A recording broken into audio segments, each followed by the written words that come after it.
নমস্কার সবাইকে, গল্পাঞ্জলি চ্যানেলে আপনাদের স্বাগত। আমি রুমকি। আমার আজকের নিবেদন শীর্ষেন্দু মুখোপাধ্যায় রচিত ছোট গল্প ঘরের পথ।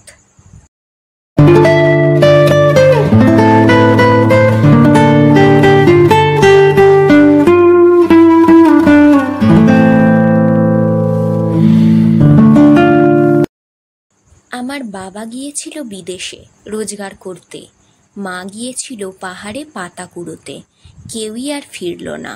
আমাদের বাড়িটা ছিল মাটির, তাতে ফাটল ধরেছিল। যখন বাতাস বইতো তখন সেই ফাটলের মুখে শীষ দেওয়ার মতো শব্দ হতো, যেন বাইরে থেকে কেউ ডাকছে। কখনো কখনো রাত্রিবেলা সেই শব্দে ভয় পেয়ে আমি মাকে জড়িয়ে ধরতাম, মা আমাকে। মাটির দাওয়ায় কিংবা দেওয়ালে অশ্বত্থ গাছের চারা দেখলেই মা আমাকে সেটি কেটে ফেলতে বলতো। অশ্বত্থ চারা কাটতে কাটতে আমার অভ্যাস দাঁড়িয়ে গিয়েছিল। অবসর পেলেই আমি দা হাতে অশ্বত্থ চারা খুঁজে বেড়াতাম। ঘরের চালে ভালো খড় ছিল না। বর্ষাকালে জল পড়লে আমাদের ভিজতে হতো। সারা ঘর যখন জলে থই থই করত, তখন মা আমাকে আধখানা আঁচলের আড়ালে রেখে আমাদের আগের দিনের সুখের গল্প বলতো। আমাকে আঁচল দিয়ে ঢাকা ছিল মার স্বভাব। শীতে কিংবা বর্ষায় কিংবা ঝড়ে আমি মার আঁচলের আড়ালে চাপা থাকতাম। আমার বাবার একটা বুড়ো ঘোড়া ছিল। ঘোড়াটা কোনো কাজ করতো না। আমি ঘাস কেটে এনে ওকে খাওয়াতাম। ঘোড়াটাকে বাবা খুব ভালোবাসতো। আমি বাবাকে দেখিনি। যখন আমি ছোট ছিলাম তখন বাবা গিয়েছিল বিদেশে রোজগার করতে, তারপর আর ফেরেনি। আমি বাবার ঘোড়াকে ভালোবাসতাম। ওর গায়ের গন্ধে আমার বাবার কথা মনে পড়ত। বাবা ফিরল না দেখে মা পাহাড়ে কাঠপাতা কুড়োতে যেত। আমাদের গায়ের গরিব মানুষেরা সবাই কাঠ কুড়োতো। মা তাদের সঙ্গে খুব ভোরে চলে যেত, ফিরত সন্ধেবেলায়। কখনো কখনো রাত্রি হতো।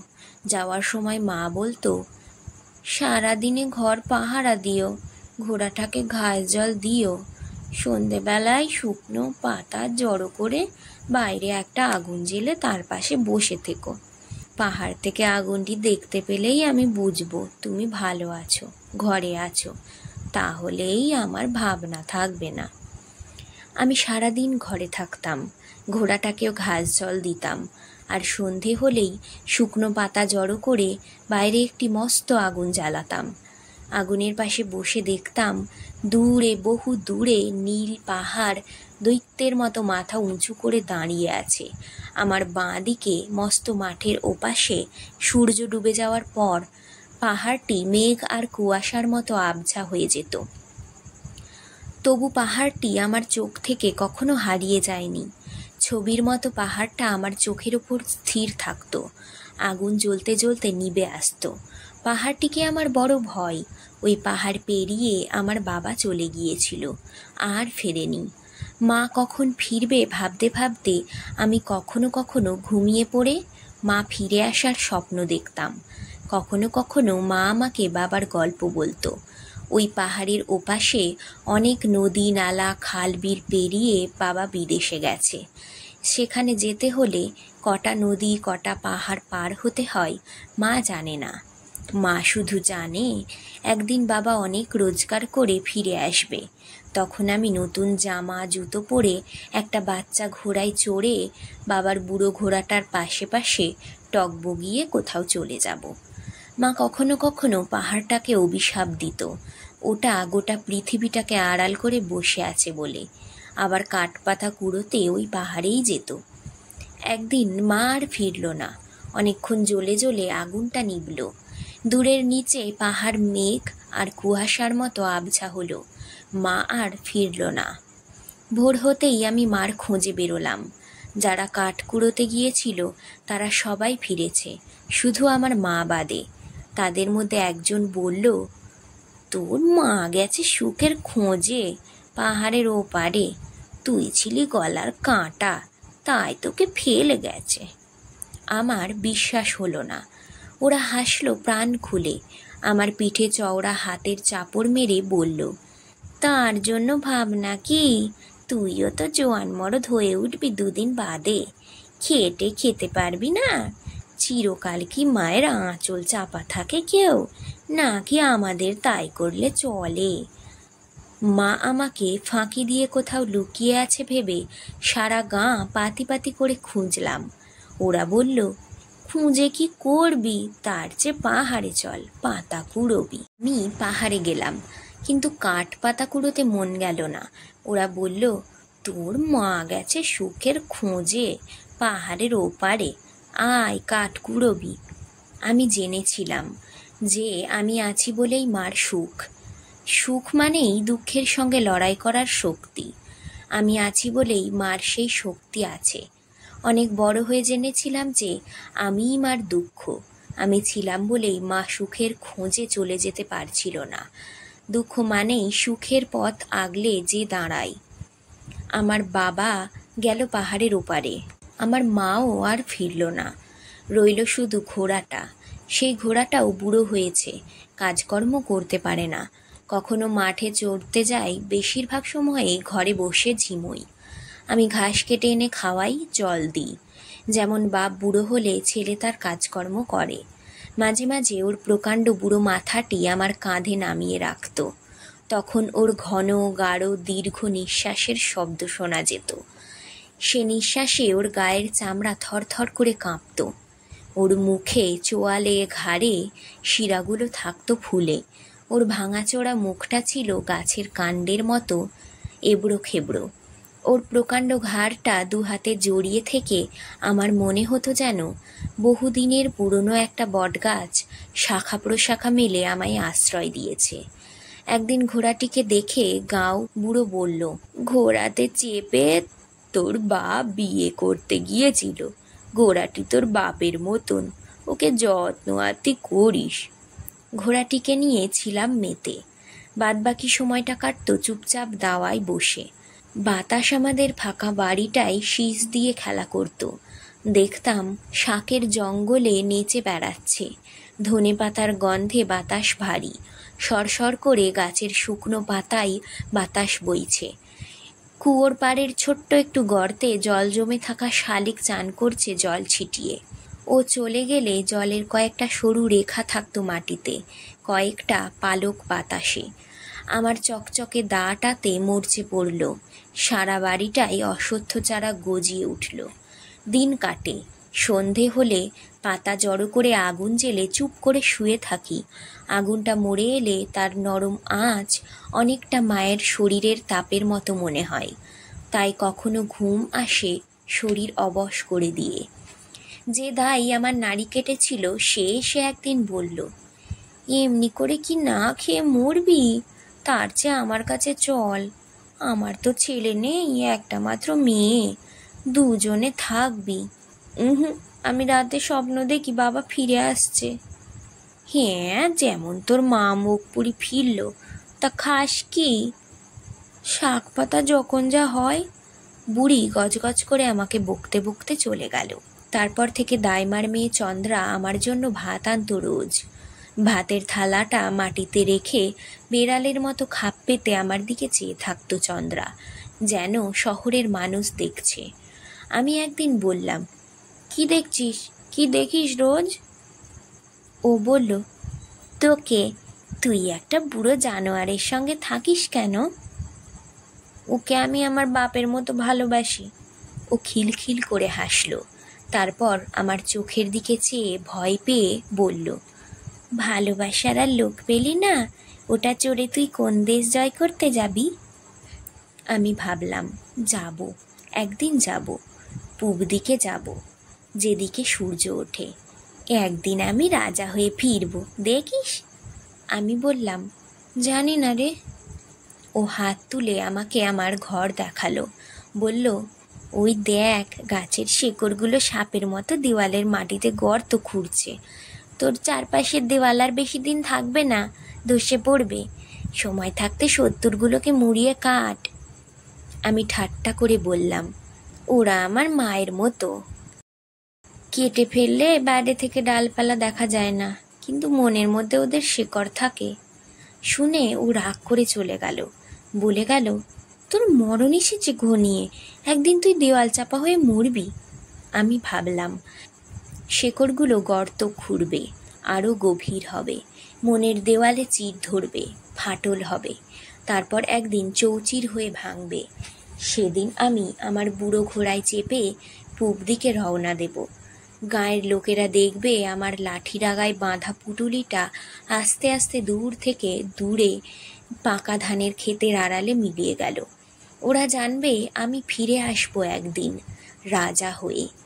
একদিন চন্দ্রা আমার ভাত নিয়ে এলো না। ফাগনলালের ঘরের পাশ দিয়ে মৌরি ক্ষেতের কিনারায় কিনারায় যে পথটা ধরে চন্দ্রা আসে, সেদিকে চেয়ে সারা দুপুর কাটল। চন্দ্রা এলো না। তার পরদিনও না। চন্দ্রা এলো না দেখে আমি উঠে খুঁজে পেতে আমার পুরনো মরচে ধরা দাটা বের করে পাথরে শান দিতে ঘষলাম। সারাটা দুপুর পাথরে মুখ ঘষে দাটা চকচক করে হেসে উঠল। ওর গায়ে আগুন ছুটল। দায়ে শান দিয়ে দিয়ে আমার হাত পায়ের মাংসগুলো ফুলে উঠল। শিরায় শিরায় গরম রক্ত ছুটল টগবগিয়ে। কেমন যেন খুশি লাগলো, নেশা পেল। ভেবেছিলাম সূর্য ডোবার আগেই অশ্বত্থের চারাগুলি কেটে ফেলব। এমন সময় চন্দ্রা এলো হাতের ভাতের থালা নিয়ে, রোজ যেমন আসতো। আমি বললাম, এতদিন আসিসনি কেন? ও গম্ভীর হয়ে বলে, একটা বাঘ রোজ আমার পথ আগলে থাকে। বলে, কোথায় যাচ্ছিস? থালা নামিয়ে রাখ সামনে, আর বসে বসে আমার লেজে হাত বুলিয়ে দে, নইলে তোকে জমের বাড়ি পাঠাবো। রোজ এমনি করে বাঘটা তোর ভাত খেয়ে ফেলে। আমি বললাম, জানি, এ গল্প আমি মার কাছে শুনেছি। এক বুড়ি রোজ তার ছেলের কাছে খাবার নিয়ে যেত, আর পথ আঁকলে থাকতো বাঘ। হ্যাঁ, শুনেছিস, তাতে কি? এমন বুঝি হয় না? আমি ভেবেছিলাম বড় হয়ে আমি বাঘটাকে মেরে ফেলবো। খিদেকে বাঁচিয়ে রাখতে নেই, তেষ্টাকে বাঁচিয়ে রাখতে নেই। পথ আগলে যেই থাকবে তাকে সাফ করে দাও। চন্দ্রা খিলখিল করে হাসলো মুখ আঁচল দিয়ে। বলল, তুই বাঘটাকে মারবি না ওর লেজে হাত বুলিয়ে দিবি? আমি বললাম, জানি না। ও বলল, মা দেখছিল তুই খিদের জ্বালায় আমাদের বাড়ি যাস কি না। মা তোকে যাচাই করছিল। তারপর হাল ছেড়ে দিয়ে মা বলেছে তুই মানুষ নস। তোর বাপটা ছিল একটি গোয়ার, তাই এক মুখো চলে গেছে। ঘরের পথ ফিরে চিনল না। তুইও যাবি যাবি। কাঁদতে কাঁদতে মা ভাত বেড়ে দিল। অনেকক্ষণ চুপ করে থেকে অনেক ভেবে তন্দ্রা বলল, কিন্তু আমি জানি তুই যাবি না। এই বলেও চলে গেল। আমি আমার দাটা হাতে নিলাম। এক এক কোপে অশ্বত্থের মোটা মোটা ডালগুলি খসে পড়তে লাগলো। আমার শরীর গরম হলো, ছলাৎছল করে রক্ত বইল শিরায় শিরায়। আমি আপন মনে হাসতে লাগলাম। শীতকালে আমাদের বুড়ো ঘোড়াটার গা থেকে ধোঁয়ার মতো একটা ভাপ বেরোতো। সেই ভাপে ওর রক্ত মাংস আর ঘামের গন্ধ পাওয়া যেত। নিজের শরীর থেকে আমি তেমনি এক গন্ধ পেলাম। মদের যেমন স্বাদ নেই, এ গন্ধেরও তেমন ভালো মন্দ নেই। এ শুধু আমাকে মাতাল করে। আমি আপন মনে হাসলাম, যেন আমার নেশা হলো। আমার ইচ্ছে নিজের শরীরটাকে জড়িয়ে ধরে আদর করি। মাটির দাওয়ায় আমি শরীরটাকে গড়িয়ে দিলাম। আমার শরীরের ঘাম মাটির সঙ্গে মিশল।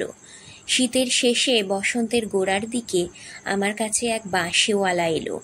তখন বাতাসে টান লেগেছে। শুকনো পাতাগুলি টুপটাপ করে ঝরে ঝরে শেষ হয়েছে। খেতে মটর শাকে পাক ধরল। যারা শুকনো কাঠপাতা কুড়োতে যেত তাদের দিন গেল। এমন একদিন শেষ দুপুরে অনেক দূর থেকে বাঁশিওয়ালা এসে আমার দাওয়ায় বসল। তার গায়ে 100 রঙের 100 তালি দেওয়া একটা জোব্বা, মাথায় একটা মস্ত পাগড়ি। সেই পাগড়িটা তার কপালটিকে ঢেকে ফেলেছে। রোগা দুটো পা রাঙা ধুলোই মাখা। আমি কখনো এই বাঁশিওয়ালাকে দেখিনি। সে বলল, আমি বাঁশি বিক্রি করিনি, বাঁশির সুর বিক্রি করি। এই বলে সে তার বাঁশিতে একটা অদ্ভুত সুর বাজালো। আমি বললাম, বাঁশিতে তুমি কি সুর বাজালে? আমি তার কতক বুঝলাম, কতক বুঝলাম না। বাঁশিওয়ালা তার ঘন ভ্রুর নিচে গভীর গর্তের মতো চোখ দুটি দিয়ে আমায় দেখল। বলল, এ সুর আমি কোথাও শিখিনি বাবা, কেউ আমাকে শেখায়নি। আমার কোনো গুরু নেই। আমি হাটে মাঠে ঘাটে যা শুনি তাই বাজিয়ে বেড়াই। কখনো নোঙর করা নৌকোয় জলের ঢেউ লাগাবার সুর, কখনো শীতের শুকনো পাতায় বাতাস লাগাবার সুর। সে আবার তার বাঁশিতে ফোঁ দিল। শেষে শীতের শুকনো বাতাসে বাঁশির টান লাগলো। কয়েকটা সুর তীরের মতো আকাশে ছড়িয়ে মিলিয়ে গেল। আমার চোখের সামনে দুপুরটা মাতালের মতো টলতে লাগলো, যেন অনেক দূর পথ। আমাদের এই মৌরি ক্ষেত ডিঙিয়ে ধানের আবাদের পাশ দিয়ে পাহাড় পেরিয়ে চলেছে চলেছে চলেছে। কত গল্প, কত ব্যাপারীর আস্তানা, কত বন্দর, ঘাট মাঠ পেরিয়ে যাওয়া দেশ। বাঁশির সুর সেই দূর দূরান্তের আভাস মাত্র নিয়ে কোকিলের অস্পষ্ট ডাকের মতো নরম, বিষণ্ণ হয়ে ফিরে ফিরে আসছে সেই পথ ধরে। অনেক আলো, অনেক অন্ধকার মারিয়ে মারিয়ে কে যেন আসছে আসছে আসছে। বড় ক্লান্ত পথ, বড় দীর্ঘ পথ। আমি চোখ বুজে ভাবলাম, সে আমার বাবা।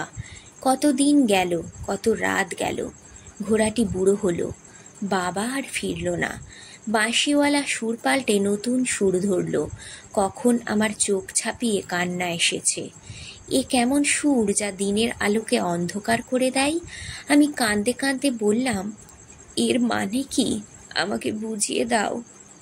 বাঁশিওয়ালা থামল না, যেন এতদিন মাঠটা ছিল রোদে পোড়া, ফাটা ফাটা। একদিন পাহাড়ে মেঘ জমল, বৃষ্টি নামল, অঝোর ঝাড়ে বৃষ্টি। মাটির কোষে কোষে জল ঢুকল, বীজ ধান ফুলে উঠল, বুক ফাটিয়ে শীষ বার করলো আকাশে। বাঁশিওয়ালা থামল, বলল, এর অর্থ যেমন করে কুঁড়ি থেকে ফুল হয় আস্তে আস্তে, তোমার চোখের আড়ালে অন্ধকারে যেমন করে আস্তে আস্তে পাপড়িগুলো মেলে দেয়, যেমন করে শুকনো পাতা ঝরে পড়ে আবার নতুন পাতায় ছেয়ে যায় গাছ, তেমনি করে তোমার দেহেও একটা ঋতু আসে আর একটা যায়।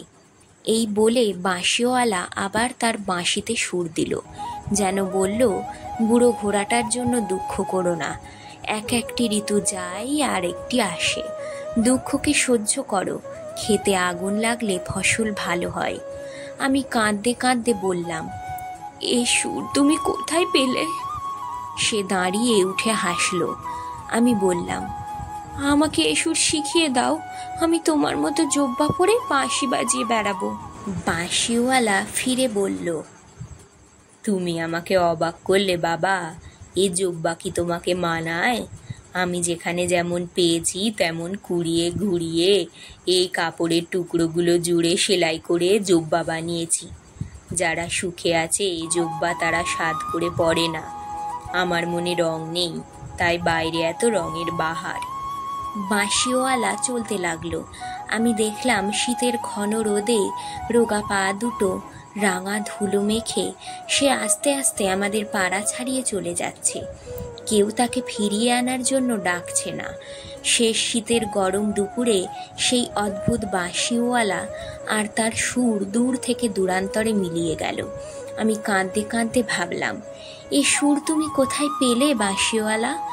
আমার সারাটা দিন যেন টালমাটাল টালমাটাল, যেন আমি বিনিমদের বোতল, যেন আমি এক পাগল বাঁশিওয়ালা। শিরা ছিঁড়ে সুর তৈরি করে, সে সুরে আমি সারাদিন গাই, কাঁদি। কেন বাঁশিওয়ালা আমাকে দিল সারাদিন বাজাবার এই বাঁশি? আমি যে একে তাড়াতে পারি না, এ যে আগুনের দিলে পড়ে না, ঝড়ে ওড়ে না, পোষা কবুতরের মতো নড়ে চড়ে ঘুরে বেড়াই, উড়ে যায় না। উঁচু নিচু পথ, পাথর ছড়ানো, চড়াই উতরাই ভেঙে বাঁশিওয়ালা চলেছে।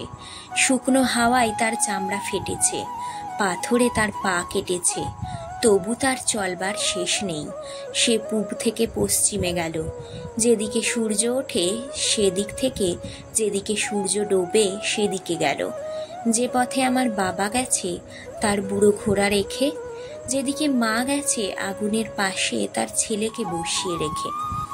বুড়ো ঘোড়াটার জন্য দুঃখ করো না, খেতে আগুন দিলে ফসল ভালো হয়। মাটির কোষে কোষে বৃষ্টির জল ডুববে, বীজ ধান কেঁচোর মতো ফুলবে, বুক ফাটিয়ে শীষ বের করবে আকাশে। আমি জানি বাঁশিওয়ালা আর ফিরবে না, কোনো দিন না। দাওয়ায় শুয়ে কাঁদতে কাঁদতে কখন আমার দিন গেল।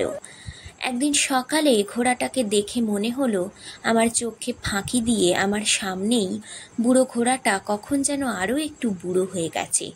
ওর গায়ে হেলান দিয়ে আমি আমার মাকে ভাবলাম, কিন্তু মার মুখ আমার মনে এলো না। রোদ লেগে ঘাসের বুক থেকে শিশির যেমন ভাপ হয়ে মিলিয়ে যায়, তেমনি করে মার মুখটা হারিয়ে গেছে। শাড়ির আঁচল পাহাড়ের দিকে চেয়ে থাকা শান্ত ছায়ায় ডাকা দিঘির মতো সেই চোখ আমি আগের জন্মে দেখেছিলাম। শাওবুড়ো আমায় দেখে চোখ খুঁচকে বলল, তুই যে রীতিমতো পুরুষ মানুষ হয়ে উঠলি, কখন এত ঢ্যাঙা হয়ে উঠলি, বেড়ে উঠলি আমাদের চোখের সামনে, টেরও পেলাম না। আমি লজ্জা পেলাম। শাওবুড়ো বলল, তোর গড়ন পেটন হয়েছে তোর বাবার মতো, চোখ দুটো পেয়েছিস মার, তাই এবার তো জোয়ান হলি, কাজকর্মে লেগে যা, বসে থাকিস না, দিনগুলো চলে যেতে দিস না, বুড়ো ঘোড়াটাকে দানা পানি দিস, ঘর সামলে রাখিস। আমি ভাবলাম শাওবুড়োকে বাঁশিওয়ালার কথা বলবো। আমার চোখের দিকে চেয়ে গাঁওবুড়ো বলল, জানি রে জানি, তোর কাছে এক বাঁশিওয়ালা এসেছিল, সে মাত্র একবারই আসে, মাত্র একবার। গাঁওবুড়ো তার নড়বড়ে মাথাটা দোলালো। তাই তো বলছি, দিনগুলো চলে যেতে দিস না, বসে থাকিস না, ঘোড়াটাকে দানা পানি দিস, ঘর তোর সামলে রাখিস। চন্দ্রা এসে বলল, তুই নাকি পয়সা দিয়ে বাঁশির সুর কিনেছিস? আমি বললাম, চন্দ্রা আমার কাছে এসে বসল। পাখি কিনেছিস আর খাঁচা কিনিসনি? সুর কিনেছিস আর বাঁশি কিনিসনি? তবে তোর ঘরে রইল কি? তোর নিজের বলতে থাকলো কি? কিনতে হয় এমন জিনিস কিনবি যা হাত দিয়ে ধরা ছোঁয়া যায়, চোখ দিয়ে দেখা যায়, যাকে ধরে ছুঁয়ে দেখে মনের সুখ, ভালো না লাগলে যাকে বেচে দিয়ে আবার পয়সা পাওয়া যায়। এই বলে ও হাসল, বলল, আমি আর কতকাল তোর জন্য ভাত বয়ে আনবো? তোরই ভাত দেওয়ার বয়স হলো, তুই কাজকর্ম করবি না, সারাদিন দাওয়ায় বসে হাঁ করে আকাশ গিলবি। আমি বললাম, জানি না। গাঁওবুড়ো বলছিল, ঘরের মেয়ে না দিলে জোয়ানগুলো কাজে কর্মে মন দেয় না। এই বলে মুখে আঁচল চাপা দিয়ে ও চলে গেল। আমি অনেকক্ষণ ধরে দেখলাম ওর বাসন্তী রঙের ডুরে শাড়ির আঁচল বাতাসে উড়তে উড়তে ফাগনলালের দাওয়া পেরিয়ে মৌরি ক্ষেতের পাশ দিয়ে ওই শরীরের গন্ধ ছড়াতে ছড়াতে চলে গেল। খুব পাতলা বুটিদার একটা মেঘ রোদের মুখের ওপর দিয়ে সরে গেল। সেই ছায়াটা একটু সময়ের জন্য ওর মুখের ওপর থাকলো। বাতাস ওর চারদিকে একটু খেলা করলো। ওর চারপাশে উড়ে বেড়াতে লাগলো কয়েকটা মৌমাছি। আমি বাঁশির সুর কিনেছি বলে গায়ের বুড়োরা আমার নিন্দে করলো, দুঃখ করে বলল আমার ঘরে কিছুই থাকবে না, যেমন করে আমার বাবা থাকলো না, মা থাকলো না। গায়ের জোয়ান মরদরা এসে আমার পিঠ চাপড়ে গেল, এই তো চাই, বাঁশির সুর কিনবি, পাখির ডিম কিনবি, যেমন করে পারিস উড়িয়ে দিবি রোজগারের টাকা। আমরা জোয়ান মরদ, আমাদের রোজগারের ভাবনা কি? দেখছিস না বুড়োগুলোর দশা, 2 আঙুলের ফাঁক দিয়ে পুরো আয়ুটা খরচ হয়ে গেল। ওরা আমাদের বেহিসাবি বলে, কিন্তু সামনের শীতে ওরা যখন মরবে তখন তো আমরাই থাকবো। এই শুনে বুড়ো ঘোড়াটার কাছে গেলাম। ও আমার কাঁধে ওর প্রকাণ্ড মাথাটা রাখলো। কখন আমার শরীর দীঘল হয়েছে, হাত পা কোমর হয়েছে সরু, আমার চামড়ায় টান লেগেছে, রুক্ষ হয়েছে মুখ, তা আমি নিজেই জানি না, কিন্তু ও যেন টের পেল। আমার কাঁধে মুখ ঘষে শরীর কাঁপিয়ে ওর খুশি জানালো। ওর গাছের কাণ্ডের মতো এবড়ো খেবড়ো মুখে আমার গাল লাখলাম। রেশমের মতো কেশর আমার হাতে খেলা করলো। আমি বললাম, বুড়ো তুই আমার বাপ, কোনো ভাবনা করিস না, আমি তোকে দেখব। এই শুনে পাঁজর কাঁপিয়ে ও নিঃশ্বাস ছাড়ল। ঘোড়াটা বুড়ো হয়েছে বলে দুঃখ করো না, ও বুড়ো হচ্ছে মানে তুমি বড় হচ্ছ। কবে শীত আসবে তার জন্য দুঃখ করে দিনগুলোকে চলে যেতে দিও না। মনে রেখো, 2 আঙুলের ফাঁক দিয়ে স্রোতের জল বয়ে যায়, আটকানো যায় না। সামনের শীতে ঘোড়াটা যদি মরে, তুমি থাকবে। বুড়ো, তুই আমার বাপ, আমি বললাম। কোনো ভাবনা করিস না বুড়ো, আমি তোকে দেখব। ঘোড়াটা পুরনো ঠান্ডা শরীর দিয়ে আমার শরীর থেকে তাপ নিল। আমি 2 হাতে ওর গলাটা জড়িয়ে চোখ বুজে রইলাম, যেন আমি পুরনো প্রকাণ্ড একটা বটগাছের আশ্রয়ে আছি। চন্দ্রা এসে বলল, সারাদিন ঘরে বসে কী বকিস একা একা? আমি শান্তভাবে ওর দিকে তাকালাম। ওর শরীর ঘামে ভিজে তেল তেল করছে, 2 চোখে মিটিমিটি আলো। এ কেমন আলো? আমি কোনোদিন এমন আলো দেখিনি। ওর শরীর থেকে কেমন একটা মাতাল মাতাল গন্ধ ছড়িয়ে পড়ছে বাতাসে। আমি ভাবলাম, বোধহয় কোনো ফুলের গন্ধ ছড়িয়ে পড়ছে বাতাসে। এ কেমন ফুল জানি না, কেমন তার রং জানি না। ও আমার হাত টেনে বলল, চল, তোকে আজ একটা নতুন জিনিস দেখাবো। কী জিনিস? ও ঘন দীর্ঘ নিঃশ্বাস ফেলল। সে একটা রাজার বাড়ি, খুব অদ্ভুত। কোথায় সেটা? ও হাসল। আছে আছে, তোর খুব কাছেই আছে, অথচ তুই দেখিসনি। চন্দ্রা ওর বুকের কাপড় সরিয়ে নিল, তারপর কাপড়টা ওকে একা রেখে মাটির ওপর ছড়িয়ে পড়ল। চোখে হাত চেপেও বলল, এ এমন রাজা যে দখল নেয় না, দখল ছাড়েও না। আমি সারাদিন সব কাজ ফেলে তার বাড়ি পাহারা দেব কেন? ওর বেলে মাটির মতো শরীরের দিকে চেয়ে আমি ভয় পেলাম। চোখে হাত চেপেও কাঁদছিল। আমার সারাদিনের কাজ পড়ে থাকে, আনমনে আমার বেলা বয়ে যায়। তোর বাঁশিওয়ালা কি তোকে এ কথা বলেনি? সেই অচেনা ফুলের গন্ধ বাতাসে ভাসছে। এ কেমন ফুল জানি না, কেমন তার গন্ধ জানি না। আমার বুক ফেটে কান্না এলো। আমি ভেবেছিলাম যে বাঘটি রোজ পথ আঁকলে থাকে, বড় হয়ে তাকে মেরে ফেলবো। কিন্তু কটা বাঘকে মারবো আমি?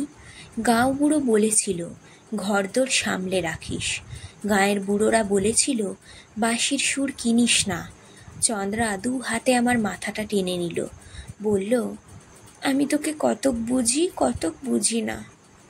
ওর বুক ছিঁড়ে নেওয়া ফুলের বোঁটার মতো আমার কপালে, চোখের পাতায় নরম হয়ে লেগে লেগে মুছে গেল। ও বলল, একদিন তুই পাহাড়ে যাবি কাঠ কুড়োতে, সেদিন আমি তোর ঘর পাহারা দেব।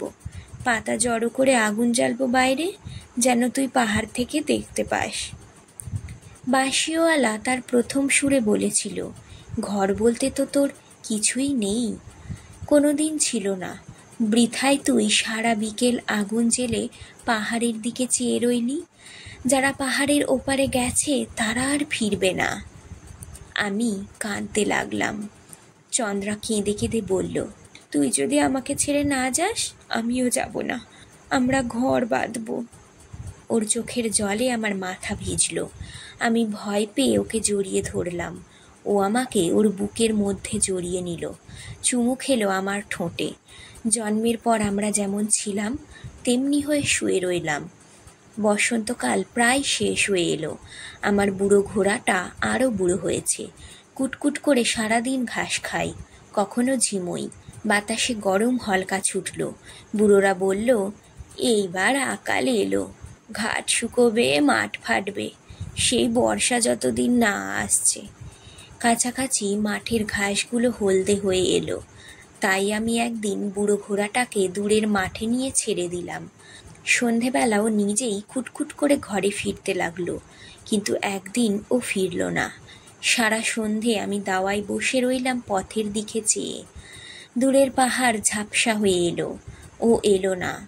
আকাশে মস্ত বড় চাঁদ উঠল, জ্যোৎস্নায় বান ডাকলো দিগন্ত জুড়ে। কিন্তু পেটের নিচে নিজের বাঁকাচোরা বুড়ো ছায়াটা নিয়ে টুকটুক করে ও ফিরল না। অনেক ভেবে আমি হাতের দড়ির ফাঁস নিলাম, তারপর পথে নামলাম। মনে মনে বললাম, যখন আমি ছোট ছিলাম তখন কেউ আমাকে ফাঁকি দিয়ে চলে গেছে, কিন্তু বুড়ো, তোকে আমি চলে যেতে দেব না। আমি তোকে শেষ পর্যন্ত খুঁজে দেখব। চলতে চলতে আমি ধানক্ষেত ছাড়িয়ে মরা মটর শাকের পাশ দিয়ে বুড়ো বটের তলায় মহাবীরের থান পেরিয়ে গেলাম। তারপর দিগন্ত জোড়া মাঠ, মাঠে বান ডাকা সমুদ্রের মতো টলমল করছে জ্যোৎস্না, কিন্তু তার কোথাও আমার বুড়োর ছায়া নেই। আমি পাগলের মতো সারা মাঠ বুড়োকে খুঁজতে লাগলাম। তার ভাঙা গলার ডাক আমাকে ঘিরেই ঘুরতে লাগলো। আমি দাঁতে দাঁত চেপে বললাম, বুড়ো, আমি তোকে শেষ পর্যন্ত খুঁজে দেখব। আমি মাঠ পেরিয়ে বনের মধ্যে ঢুকলাম। আমার চারধারে ঘন গাছ, আলো আর ছায়ার মধ্যে আমি হাঁটতে লাগলাম। তারপর আমি ভয় পেলাম। আমার মনে হলো কেউ যেন আছে, কাছেই, পাশেই। মৃত শুকনো পাতাগুলোতে শব্দ হলো। আমার মনে হলো কেউ যেন আছে। মনে হলো যেন কোনো আত্মা আমার পিছু নিয়েছে। আমার গায়ে কাঁটা দিল, যেন সেই আত্মা আমার হাত ধরল। তারপর আমাকে চেনা পথ ভুলিয়ে নিয়ে চলল কোথাও। আমি ভাঙা গলায় বুড়োকে ডাকতে লাগলাম। বন পার হয়ে আমি একটা জলার ধারে এলাম। তাকিয়ে দেখলাম আমি এর আগে কখনো এখানে আসিনি। এত জ্যোৎস্না আমি কোনো দিন দেখিনি। জলাটা মস্ত বড়। তার ওপাশে বুড়ো দাঁড়িয়ে আছে, স্থির হয়ে দাঁড়িয়ে। ও যেন কিছু দেখছে। আমি ডাকলাম, বুড়ো, বুড়ো। ও শুনল না, তেমনি স্থির হয়ে দাঁড়িয়ে রইল। আমি আস্তে আস্তে ওর কাছে গেলাম, ওর গায়ে হাত দিয়ে ডাকলাম, বুড়ো, তোকে আমি পেয়েছি। ও ঘাড় ফিরিয়ে আমাকে দেখল, তারপর ভয় পেয়েও সরে গেল। আমি বুঝলাম ও আমাকে চিনতে পারল না। আমি ওর কাছে এগিয়ে যেতে লাগলাম। ও চিৎকার করে আমার দিক থেকে মুখ ঘুরিয়ে ছুটতে লাগলো। ওর ছায়াটা এবড়ো খেবড়ো মাঠের ওপর টাল খেতে লাগলো। আমি ওর পিছনে ছুটলাম, প্রাণপণে ওকে ডাকলাম। সেই ভীষণ ভয়ঙ্কর জ্যোৎস্নার মধ্যেও বুড়ো আমাকে চিনতে পারল না। আমি দড়ির ফাঁসটা মুঠো করে ধরলাম। তারপর শেষবারের মতো ওকে ডাকলাম। ও শুনল না। কাকে যেন ও দেখতে পেয়েছে, কে যেন ওকে নিয়ে যাচ্ছে। আমি ফাঁসটা ছুঁড়ে দিলাম। ও দাঁড়িয়ে পড়ল। আমার হাত ধরা দড়িটা থরথর করে কাঁপল। আমি বুঝলাম ফাঁসটা ওর গলায় পড়েছে। আমি বললাম, বুড়ো, আমি তোকে চলে যেতে দেব না, দেব না। আমি কাছে এগোতেই বুড়ো চিৎকার করে ছুটতে চাইল। ফাঁসের দড়িটা কাঁপতে লাগলো থর থর করে। বুড়ো দড়িটা ছিঁড়ে চলে যেতে চাইল। আমি দড়িটা ছাড়লাম না। বললাম, বুড়ো, আমি শেষ পর্যন্ত লড়াই দেব। বুড়ো শুনল না, ছেড়ে যেতে চাইল। আমি ধরে রইলাম, কিন্তু বুড়োকে একসময় থামতে হলো। চারটে পা ছড়িয়ে দিয়ে দাঁড়ালো বুড়ো। কাঁপতে কাঁপতে মাটিতে পড়ল। কাছে গিয়ে দেখলাম ফাঁসটা ওর গলায় আটকে গেছে। ও দম নিতে পারছে না। আমি কপালের ঘাম মুছে বললাম, বুড়ো, আমি তোকে যেতে দেব না, আমি শেষ পর্যন্ত লড়াই দিয়েছি। এই বলে আমি ওর গলার ফাঁসটা খুলতে চাইলাম, কিন্তু ফাঁসটা খুলল না। নিচু হয়ে দেখলাম দড়ির গায়ে ছোট্ট একটা গিঁটে ফাঁসটা আটকে গেছে, গভীর হয়ে বসেছে বুড়োর গলায়। আমি প্রাণপণে চেষ্টা করলাম, কপালে বিনবিনে ঘাম ফুটল, কিন্তু ফাঁসটা নড়ল না। বুড়ো ছটফট করতে লাগলো। আমি দড়িতে দাঁত দিলাম। দড়িটা লোহার মতো বসেছে। আমার গলার রগ ফুলল, রক্তে ভরে গেল সারাটা মুখ। বুড়ো আমার দিকে চেয়ে আস্তে আস্তে স্থির হয়ে এলো। আমি ওর মুখের কাছে মুখ চিৎকার করে বললাম, বুড়ো, আমি ফাঁসটা খুলবো, খুলবো। বুড়ো আমার দিকে তাকালো। আমার পা থেকে বৃত্তি হত্যার সমস্ত পাপ মুছে নিতে চাইল। তারপর সেই ভয়ঙ্কর জ্যোৎস্নার ভেতর ওর চোখ দুটো ঘোলা হয়ে গেল। আমি বললাম, বুড়ো, এই ফাঁসটা দিয়ে আমি তোকে ধরতে চেয়েছিলাম। আমি দড়িটা ছেড়ে দিয়ে গায়ের পথ ধরলাম। ভাবলাম, আমার হাত দিয়ে কে তোকে মেরেছে তা আমি জানি না, জানি না। আমার বাবা গিয়েছিল বিদেশে রোজগার করতে, আমার মা গিয়েছিল পাহাড়ে পাতা কুড়োতে, আমাদের ঘোড়াটা গিয়েছিল জলার ধারে ঘাস খেতে। কেউই আর ফিরল না। গাঁও বুড়ো একদিন সবাইকে ডেকে বলল, শোনো, তোমাদের এক গল্প বলি। গাছের তলায় ধুনি জেলে একটা সাধু বসে থাকতো। তাকে মস্ত বড় সাধু ভেবে গৃহস্থরা তার চারধারে হাত জোড় করে থাকতো। একদিন একটা লোক এসে বলল, সাধু বাবা, আমার ইচ্ছে তোমাকে কিছু খাওয়াই। সাধু রাজি হলো। লোকটি কিছু রুটি কিনে আনালো।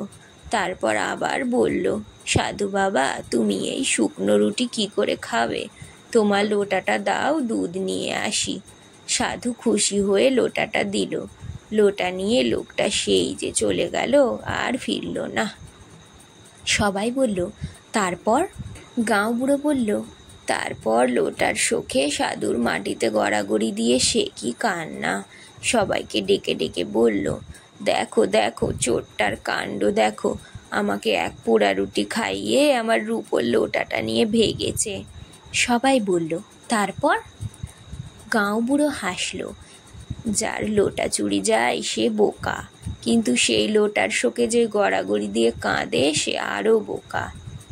এই বলে শীত আসবার আগেই গাঁও বুড়ো মরে গেল।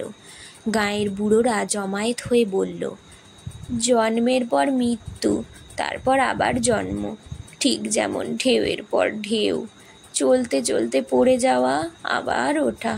কে যেন আমাদের নিয়ে দিনরাত এই খেলা খেলছে, এ খেলার শেষ নেই। শীত আসছে শুনে বুড়োরা ভয় পেল, বলল, এবার ঘর ছাড়তে হবে। কেউ বলল, ঘর আর কোথায়, ওই তো নড়বড়ে পাতার ছাউনি, রোদ মানে না, জল মানে না। বুড়ো ঘোড়ার মতো খুটখুট করে শীত এলো। তারপর বুড়োদের কাঁধে মাথা রেখে তাদের দেহ থেকে তাপ শুষে নিতে লাগলো। বুড়োরা পাতা জড়ো করে আগুন জ্বালল, গোল হয়ে ঘিরে বসলো। তারপর প্রাণপণে বলতে লাগলো, কে যেন জন্মের পর স্রোতে ভাসিয়েছিল, তাই চেয়ে দেখলাম। মাথার ওপর ছাদ নেই, চারদিকের দেওয়াল নেই। কেউ বলল, অনেকের সঙ্গে মিলেমিশে পথ চলছিলাম কোনো ভিন গাঁয়ের সীমানা ডিঙিয়ে, তারপর অন্ধকার হলো। যারা ছিল সাথের সাথী, তাদের মুখ দেখা যায় না, পাশে কে চলেছে জানা যায় না। অন্ধকারকে গাল পারি, কিন্তু ঠাউর করে দেখলে এ অন্ধকারও সুন্দর। কেউ বলল, যাবো আর কোথায়, সেই ফিরে আসতেই হয়। অনু অনু হয়ে আমি বাতাসে মাটিতে মিশবো, কিন্তু দেখো, তারপর একদিন পাহাড়ে মেঘ জমবে, বৃষ্টি আসবে, বাতাস ভিজবে, মাটির কোষে কোষে জল ঢুকবে। আমি তখন ফুল হয়ে ফুটবো, নদীর জল হয়ে বয়ে যাব, বাতাস হয়ে খেলবো, মেঘ হয়ে ভাসবো। এসব শুনে গায়ের জোয়ানগুলো হাসল। তাই আমি চন্দ্রাকে নিয়ে ঘর বাঁধলাম। আমার মা বলেছিল, বাইরে একটা আগুন জ্বেলে রেখো, পাহাড় থেকে আমি যেন দেখতে পাই তুমি ঘরে আছো, তুমি ভালো আছো। ঘর সামলে রেখো, কোথাও যেও না।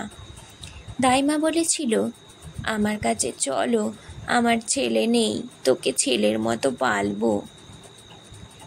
বাঁশিওয়ালা বলেছিল, বৃষ্টির জল লেগে বীজ ধান ফলবে, বুক ফাটিয়ে শীষ বের করবে আকাশে। বড় ঘোড়াটার জন্য দুঃখ করো না, একটা ঋতু আসে আর একটা যায়।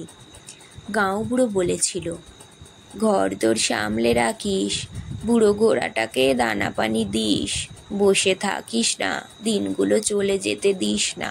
মনে রাখিস, বাঁশিওয়ালা মাত্র একবার আসে। আমি বলেছিলাম, বুড়ো তুই আমার বাপ, ভাবনা করিস না, আমি তোকে দেখব। আমি আগুন জ্বেলেছিলাম, ঘর আগলেছিলাম, তবু কেন যে আমার বাবা গেল বিদেশে রোজগার করতে, আমার মা গেল পাহাড়ে পাতা কুড়োতে, আমার ঘোড়াটা গেল জলার ধারে ঘাস খেতে। আজকের গল্প এখানেই শেষ। গল্প পাঠ ভালো লাগলে অবশ্যই একটা লাইক দিয়ে যাবেন, আর আমার চ্যানেল গল্পাঞ্জলিকে সাবস্ক্রাইব করে আমার পাশে থাকবেন। ধন্যবাদ, ভালো থাকবেন সবাই।